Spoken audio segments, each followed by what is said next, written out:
جمعية الدعوة والإرشاد وتوعية الجاليات بمحافظة بدر. الحمد لله رب العالمين والصلاة والسلام على أشرف الأنبياء والمرسلين نبينا وحبيبنا محمد وعلى آلہ وصحبہ اجمعین اما بعد۔ محترم سامعین کرام، ہمارا دین خوبصورت دین ہے اور ہمارے دین کی تعلیمات بھی بہت ہی زیادہ خوبصورت ہیں۔ ان تعلیمات میں سے ایک سبق، ایک درس، ایک لیکچر ہمارے لیے یہ ہے کہ آپ نے ہر کام کے اندر میانہ روی اختیار کرنی ہے، اعتدال پسندی کو لانا ہے۔ وسط خیر الامور اوسطها، فرمایا کام مبالغے والے بھی ہوتے ہیں اور کاموں کے اندر کمیاں کوتاہیاں بھی ہوتی ہیں، لیکن آپ نے وہ کام کرنے ہیں جو درمیانے درجے کے ہوں۔ خیر الامور اوسطها، فرمایا معاملات میں سب سے بہترین معاملہ، سب سے بہترین کام وہ درمیان والا ہے۔ جیسا کہ کسی کی تعریف کرنا، کسی کی مدح کرنا جائز ہے، کرنی چاہیے۔ کیوں؟ اس سے اس کو حوصلہ ملتا ہے، نیکی کی رغبت زیادہ ہوتی ہے، نیکی کا شوق زیادہ ہوتا ہے۔ اللہ رب العالمین نے بذات خود بہت سارے مقامات پہ مومنین کے اوصاف بیان کیے ہیں، ان کی تعریفیں کی ہیں، ان کو نیک کاموں کے بدلے اچھے اچھے انجام کا یاد دلوایا ہے، ذکر کیا ہے، رغبت دلائی ہے۔ آقا علیہ الصلوۃ والسلام نے بذات خود بعض صحابہ اکرام کی مدح کی ہے، تعریف کی ہے، جیسا کہ آقا علیہ الصلوۃ والسلام نے عمر بن خطاب رضی اللہ تعالیٰ عنہ کو فرمایا کہ اے عمر، آپ جس وادی سے چلتے ہو، جس گلی سے چلتے ہو، گزرتے ہو، شیطان اس وادی اس گلی میں نہیں آتا، وہ آپ سے ڈرتا ہے۔ آپ کی خوبی بیان کی۔ آقا علیہ الصلوۃ والسلام نے ایک دوسرے شخص کو فرمایا کہ تیرے اندر دو ایسی چیزیں ہیں، دو ایسی خصلتیں ہیں جن کو اللہ بھی پسند کرتے ہیں اور اللہ کے رسول بھی پسند کرتے ہیں۔ وہ یہ ہے کہ ایک تو آپ برداشت کرتے ہو، آپ میں برداشت کا مادہ ہے، اور دوسرے نمبر پہ آپ کسی بھی معاملے میں جلد بازی نہیں کرتے۔ آپ حوصلہ مند ہو، حوصلے والے ہو، اور آپ میں جلد بازی بھی نہیں ہے۔ یعنی آپ نے اس کے اچھے کام کی تعریف کی ہے، آپ نے ان کو سراہا ہے۔ اور بھی بہت ساری احادیثیں ہیں، بہت سارے واقعات ہیں کہ آقا علیہ الصلوۃ والسلام نے صحابہ اکرام کے اچھے کاموں کو اپریشیٹ کیا ہے، ان کو جو ہے وہ پسند فرمایا ہے، ان کی حوصلہ افزائی کی ہے۔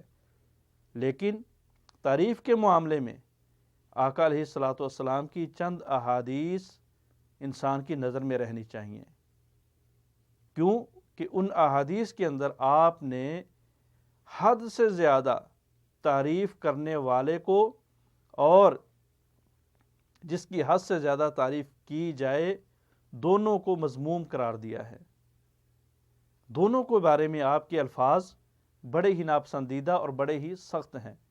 کیوں؟ اس لیے کہ نبی علیہ الصلوۃ والسلام تعریف کے اندر مبالغہ آرائی کو پسند نہیں کرتے تھے۔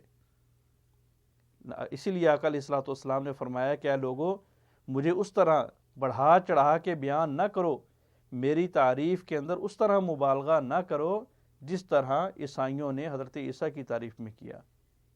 اس لیے آقا علیہ الصلوۃ والسلام نے فرمایا ایاکم والتمادح فإنہ الذبح، او کما قال علیہ الصلوۃ والسلام، کہ لوگوں بہت زیادہ تعریف کرنے سے بچو، تعریف کے اندر مبالغہ کرنے سے بچو، تعریف کے اندر بہت زیادہ گھی اور مکھن لگانے سے بچو۔ کیوں؟ یہ اس لیے کہ اپنے آپ کو بھی ذبح کرنا ہے اور اپنے ممدوح کو بھی ذبح کرنا ہے، اپنے آپ کو بھی ہلاکت میں ڈالنا ہے اور جس کی تعریف کر رہے ہو اس کو بھی ہلاکت میں ڈالنا ہے۔ آقا علیہ الصلوۃ والسلام کی حدیث ہے، علامہ البانی رحمہ اللہ نے اس حدیث کو بالکل صحیح کہا، فرمایا کہ فضول خرچی اور حد سے زیادہ تعریف کرنا یہ جو ہے وہ منافقین کی نشانیاں ہیں، یہ منافقت کی جو ہے نا وہ علامتیں ہیں۔ آقا علیہ الصلوۃ والسلام کے سامنے ایک شخص کی تعریف کی گئی، آپ نے فرمایا کہ آپ نے اس کی گردن کاٹ دی، یا دوسری روایت کے اندر فرمایا کہ آپ نے اس کی کمر توڑ دی۔ کیوں؟ اس لیے کہ تعریف کے اندر مبالغہ تھا۔ آقا علیہ الصلوۃ والسلام نے اس کا ایک حل بتایا کہ اگر آپ کسی کی تعریف کرنا چاہتے ہو تو ساتھ میں یہ بھی کہا کرو کہ یہ میرے نزدیک ہے، میرے گمان کے مطابق، میرے علم کے مطابق، میرے مشاہدات کے مطابق یہ شخص اس خوبی کا حامل ہے، ان تعریفی کلمات کا یہ حامل ہے، مستحق ہے، باقی اللہ جانتا ہے۔ ولا اذکی علی اللہ احدا، میں اللہ کے علاوہ کسی بھی شخص کا تزکیہ نفس نہیں کرتا، کسی بھی شخص کو جو ہے وہ تمام گناہوں سے بری اور تمام نیکیوں کا حامل قرار نہیں دیتا۔ کہنا یہ چاہیے کہ یہ شخص میرے نزدیک ایسا ہے، میں نے اس کو پایا ہے، باقی اس کے معاملات اللہ کے سپرد ہیں، باقی اس کے جو ہے وہ معاملات کو، اس کی خلوت کو، اس کی جلوت کو اللہ ہی جانتا ہے۔ حضرت عثمان رضی اللہ تعالیٰ عنہ کی ایک جگہ پہ تعریف ہو رہی تھی، کرنے والے نے مبالغہ آرائی کی۔ حضرت مقداد رضی اللہ تعالیٰ عنہ جو کہ ایک موٹے صحابی تھے، ٹیک لگا کے بیٹھے تھے، سیدھے ہو کے بیٹھ گئے اور وہاں سے کینکریاں اٹھا کے اس تعریف کرنے والے کے منہ کے اوپر مارنے لگے۔ حضرت عثمان نے پوچھا یہ کیا کر رہے ہو؟ فرمایا کہ میں نے اللہ کے رسول علیہ الصلاۃ سے سنا کہ جب آپ کی کوئی شخص حد سے زیادہ تعریف کرے، مبالغہ کرے، تو اس کے منہ کے اوپر خاک پھینکو یا اس کے منہ کے اوپر کینکری مارو، یعنی اس کو اس بات سے منع کرو، اس بات سے اس کو روکو کہ بھائی تو میرے بارے میں نہیں جانتا، میری اور میرے اللہ کے معاملے ہیں۔ اسی لیے حضرت علی رضی اللہ تعالی عنہ جب ان کے بارے میں مبالغہ آرائی کی جاتی تو وہ فرمایا کرتے تھے کہ اے اللہ، یہ جو لوگ کہہ رہے ہیں اس معاملے میں مجھے بخش دے، میں نے ان کو نہیں کہا، اے اللہ یہ جو میرے بارے میں کہہ رہے ہیں ان کو بخش بھی دے، مجھے بھی بخش دے، اور مجھے ان کے گمان کے برابر کر دے۔ یہ جو کہہ رہے ہیں مجھے ان کی توقعات، ان کے حسن ظن کے مطابق کر دے، لیکن یہ جو تعریف کر رہے ہیں میں اس کا متحمل نہیں ہوں، میں اس کا حامل نہیں ہوں۔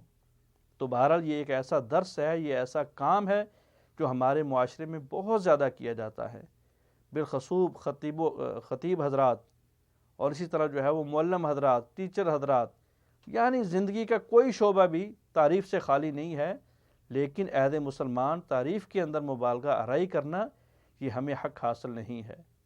اسلام نے ہمیں اعتدال کا میانہ روی کا حکم دیا ہے۔ کسی کی تعریف کی جائے گی، لیکن تعریف کرتے وقت 3 چیزوں کا بالخصوص خیال رکھا جائے گا۔